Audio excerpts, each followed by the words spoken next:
guest star in Angels and Demons. I'm just looking around for that guy that played Forrest Gump. I've come up the back stairs in Belfast. I thought I was going to meet a Russian bouncer and have to pay £500 to see some ladies, but instead I've been served this fantastic cocktail here at the Angels and Three Bibles. Oh Marty, you don't know what you're missing. Paul's treating me, Joe's treated me this week, you're away on holiday, I'm just liking to rub it in with you. And you know what, I've got a box for you, but my mate's taking it, so you're not getting a box either. And then the food's going to come out, and I'm going to make a pig of myself. Thanks for watching. Thank you, Paul. We'll start out with Copeland, yeah, please. Evening, everyone. It's an absolute pleasure to see you all in person. It's amazing. As Paul said last year, I was really privileged. Paul came to me late June and said we'd like to do some sort of chocolate event, and could we make some whiskey chocolates? And I said absolutely not. Cannot do whiskey. He said, I'll give you 10 whiskies to try. And I said, okay, let's do it. So we got the 10 whiskies.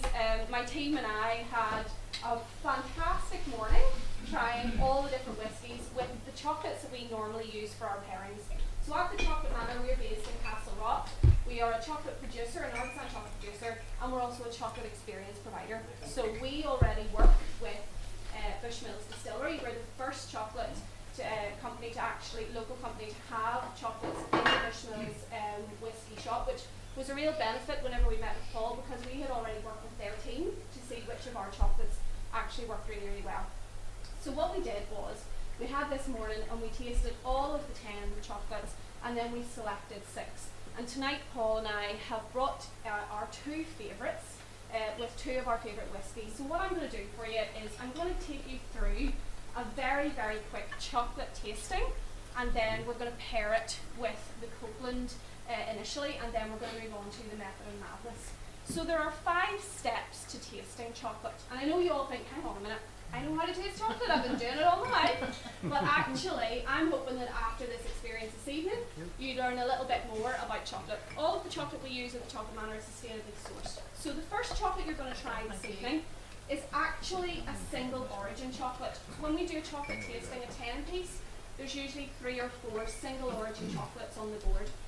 And just like with the whiskey, there's so many different elements to chocolate that people really don't know about and don't appreciate. So inside your boxes, you should have 2 little bags. If you could lift both of them out, you'll have to hold them up to the light, because you'll notice one is slightly darker than the other. So it's the lighter one that we're going to look at the moment, okay? So this is called Arriba. This is a single origin chocolate from Ecuador, and I want you to just slide it out of the little plastic bag and pop it onto the table in front of you. So when we're tasting chocolates, we're actually using all of our 5 senses. Yes, it's the light one, yeah. So we've gone for 2 quite similar in terms of their colour, but it's the lighter one we're looking at. So when we taste chocolate, we're using all of our senses. It's not just about what we pop into our mouths, it's about the whole experience. So I want you to kind of look at the chocolate. Have you ever seen chocolates gone white or grey or streaky before? Yeah, so that's called blue. And that's usually happening when the chocolatier hasn't tempered the chocolate properly.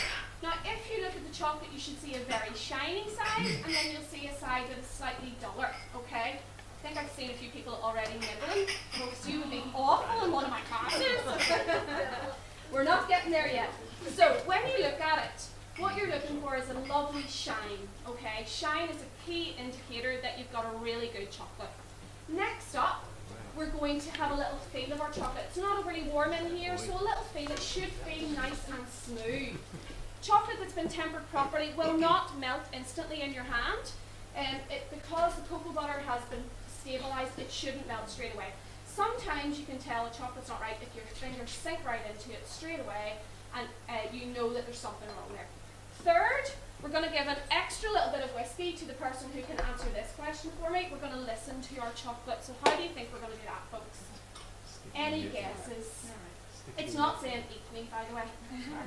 Yes, snap it. Perfect. So what I want you to do, extra whiskey over here, Paul, please. What you're going to do, you're going to take that little bit of chocolate and you're going to break it up. So what we're going to do, I want you to leave half of it for our pairing with the whiskey, and you're going to taste half. So I want you to take it up to your ear, and I want you to snap it, and hopefully you hear a little snap. Everybody hear a snap? Yeah. That's okay, good, because that means my staff can keep their jobs. If it wasn't tempered properly, somebody would be in trouble when I get back in the morning. So that's the snap. Next up, we go to the nose. Now, obviously, those of you who are big into your whiskey know how important the nose is on your whiskey, and it's also really important with your chocolate.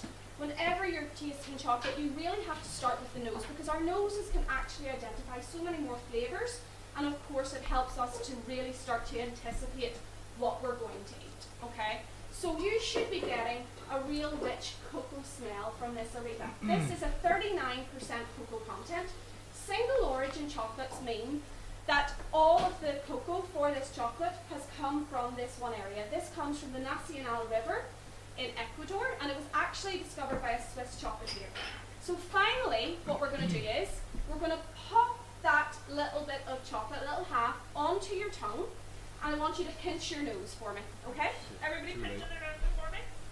Let that chocolate start to melt around your mouth, then release your nose, and take a big deep breath in. You should find that the flavour of the chocolate intensifies whenever you get that breath in. It actually helps you. So whenever we're tasting chocolate, we're looking for, is it sweet? Has it got acidic notes? Is it melting really well in the mouth? This one has a real caramelly but a little fruity note as well. And that's why we've paired it with the local Copeland.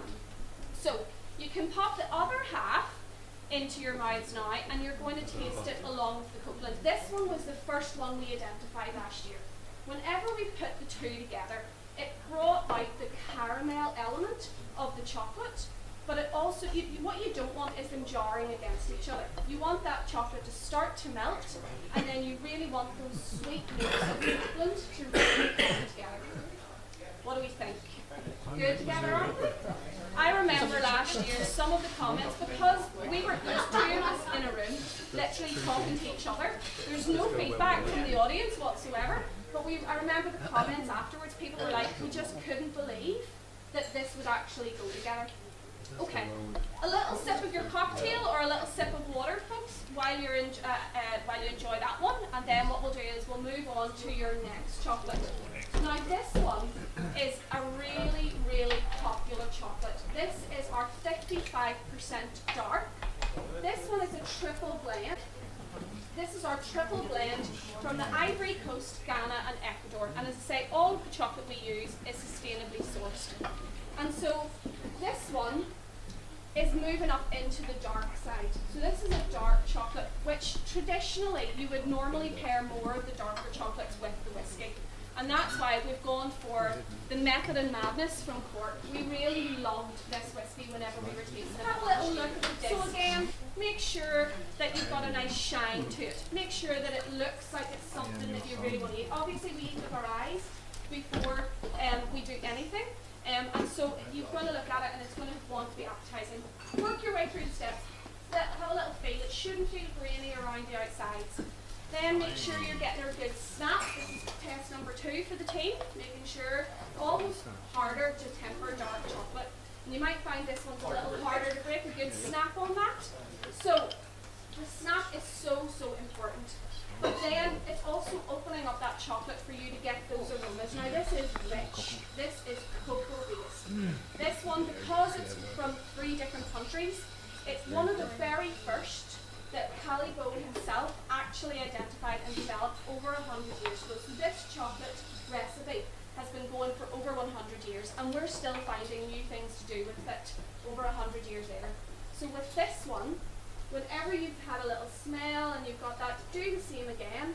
Pop it, break it in half, take half for yourselves first, let that sort of melt. Now what you're going to notice this time is that it's not going to have the same mouthfeel as we would call it. It's going to take a little bit longer to melt in the mouth. And actually, this one is completely dairy free. There's no milk in this one whatsoever. It's not designed as a vegan or dairy free bar, but it just heroes the cocoa. And that's what it's all about. And this one you're getting those rich, warm cocoa notes. It's not so bitter that you're going to end up not wanting, if you don't like dark chocolate, it's not going to be that sort of one. But a little tip for you, if you're not a dark chocolate fan, Always make sure to do what I have taught you tonight. Let it melt on the tongue. If you don't like dark chocolate, don't bite it and don't chew it, because all you will ever get is a bitterness. As you let it melt, you're going to start to get some of those other elements of the chocolate in there. So now that you've had that one, you can, have they all got their method of madness yet, Paul? No, not yet. We're going to do that. Okay. So we're going to get you out some of the method of madness report, which we have paired with this chocolate. So, yeah, it's from Middleton, yeah.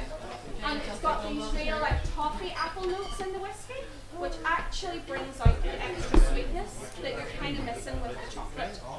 So what we're going to be doing this year, at the Whiskey Week, for the first time, we're actually coming down to Belfast, and we're going to be based over in the Belfast Cookery School, and people can come along and actually make the sorts of truffles that we made and sent out last year.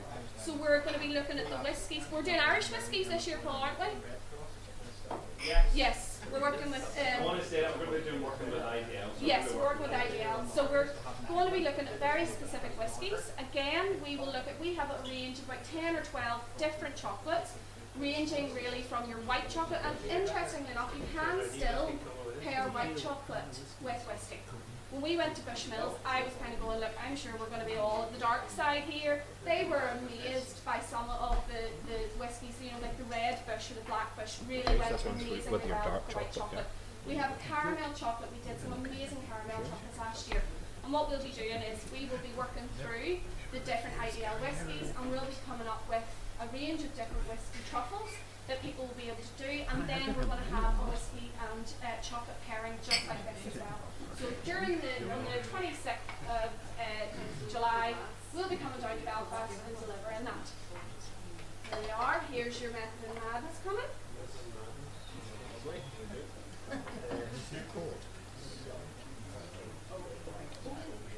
No.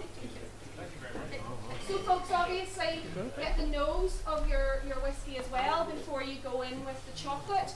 Then make sure that you're letting that chocolate melt. With the dark, as I say, it's going to take a little bit longer to melt in the mouth, and you want to let that start with the mouthfeel. As we get into the darker chocolates, you'll always find that it takes longer to melt the chocolate, but that's simply because with this one you've got cocoa butter, you've got your cocoa mass, and a bit of sugar. There isn't as much, and you've no milk to kind of add that element of sweetness or creaminess to it, really. I want to say thank you then to Jerry. So give it up for Jerry. Thank you very much. So Jerry, I absolutely love this. I love the way we paired things off. Look, the Method of Madness, the first whiskey that you had there was Copeland, and that went with that light coloured chocolate, really, really nice. The Copeland whiskey is a blend. They have double distilled malt, triple distilled malt. There's a little bit of sherry finishing on there, and there's some good grain whiskey which is finished off solely in virgin oak casks. They're doing a great job down there. Gareth and his team down at Copeland are doing wonder stuff. We love it. It's their staple at the moment. It's source whiskey, but you know they've got big things coming. If you've ever got the opportunity to go down, try their chocolate malt, which is not chocolate, but it's chocolate malt. It's a type of grain, and it is phenomenal. So thank you very much, Jay. The Method of Madness is mulberry casks. So very unusual. Chances are you've never had a whiskey coming from a mulberry cask, because there is only one on the market, and this is it. Very, very strange. And we're used to mulberry fruit, yes. We're used to mulberry wood being used in beautiful furniture, but never, ever have we seen it in whiskey. There's a good reason for that, because mulberry casks would never have been used in whiskey production because Scotland doesn't allow it, and mass production of whiskey obviously comes from Scotland. Only recently have we diversed here in Ireland with different caskings, and the Method of Madness guys, these are the guys that are, you know, it's Jameson, it's Redbreast, it's Middleton stuff. You know, they've got this brand, Method of Madness, which is genuinely mental. They are looking at different types of wood. They've used chestnut, they've used mulberry, cherry wood casks, really something different. So I hope you enjoyed that one. I like it. I find it really interesting. I think it goes really well with the chocolate.